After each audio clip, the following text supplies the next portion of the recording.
people? Piz out here, and today I want to talk to you guys about 2000's Ju-on, The Grudge. This review is made possible by a longtime viewer and movie club member over on Patreon, Kevin Smythe. And Ju-on is a J-horror film. As a matter of fact, it's one of the big three J-horror films that created the J-horror boom here in the West during the early 2000s. I'm talking about movies like Ringu, Ju-on, and Audition. Although you could throw movies like Cairo/Pulse and One Missed Call into the mix there. So we'll just call that the big five of J-horror. The plot of Ju-on is constructed almost like an anthology, with each main character having their own individual chapters in the film. However, the movie is told in a non-linear fashion, so a character who died in their chapter in the first act of the film may pop up in another character's chapter in the second or third acts of the film. Kind of like Pulp Fiction, now that I think about it. And actually, I think Pulp Fiction would be a more apt comparison, actually.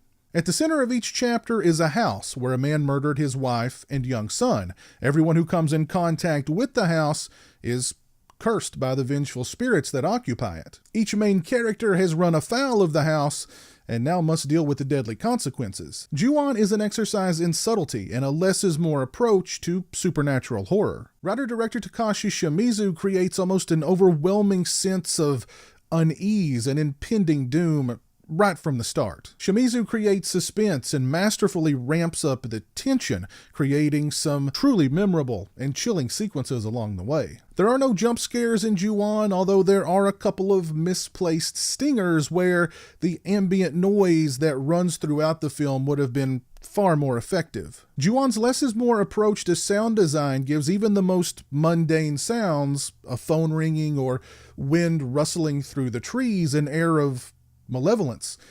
And speaking of malevolent sounds in Ju-on, if you've seen the movie, whether or not you remember anything about it, I'm sure you remember this sound.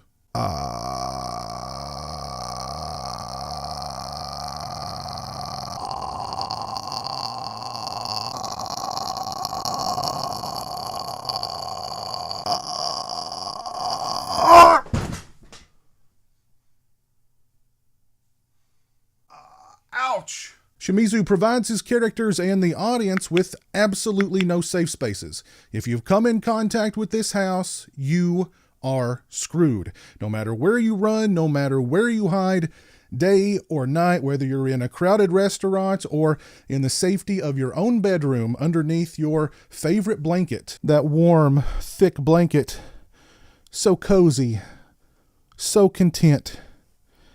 And then let's talk about the angry, murderous spirits of Ju-on. Kayako is our main antagonist. Murdered by her husband, she is now a vengeful spirit who, along with her trademark death rattle, seeks out and claims those who've come in contact with her abode. Toshio is Kayako's son. He acts kind of like her hype man, tormenting the cursed, softening them up before mommy comes along and polishes them off. Toshio can appear as a normal, although roughed up little boy at times. Other times he is caked in white makeup and can transform into a black cat. Kayako is straight up nightmare fuel. Her makeup and dress are a testament to the simpler, the scarier. Kayako doesn't necessarily look scary. She's clad in a thin white dress and her makeup design is ghostly white. However, it's how Kayako is performed that makes her an imposing and terrifying figure. Her movements are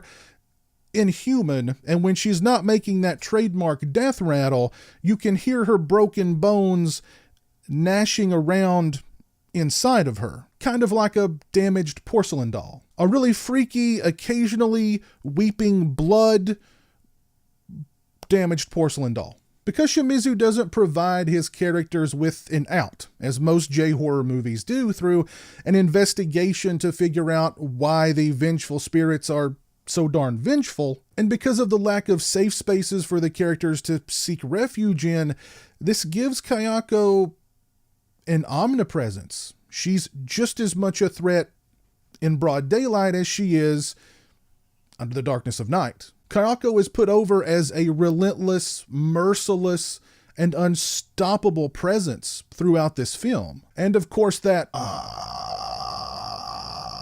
sound is creepy, freaky, unsettling, and just downright scary. One of the things I love about Ju-on is the fact that there is no resolution in this film, nor does Shimizu even attempt to provide the audience with one. There is such an air of loneliness and isolation to the characters in this film. Nothing can save them from their impending doom, and we as the audience are left to bear witness to their torment and eventual demise. The final moments of Ju-on are so brutally nihilistic that no matter how many times I've seen the film, it just leaves me feeling cold and empty inside, but in a really good way.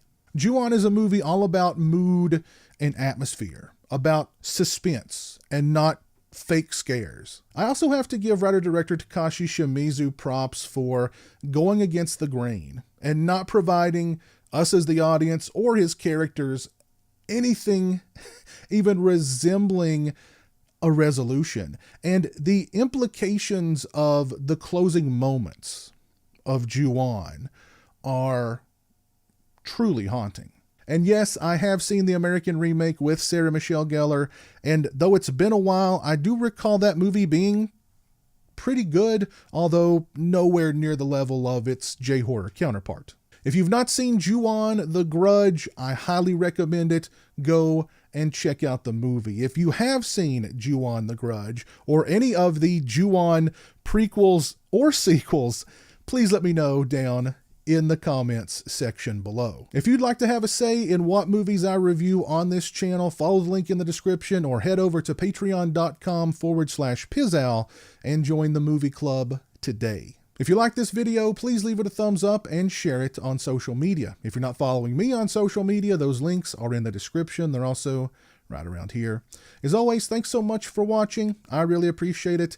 Take care, and until next time, peace.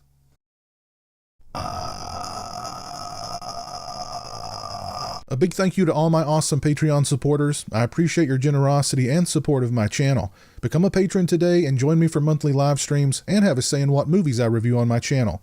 Patreon.com/pizowell or follow the link in the description.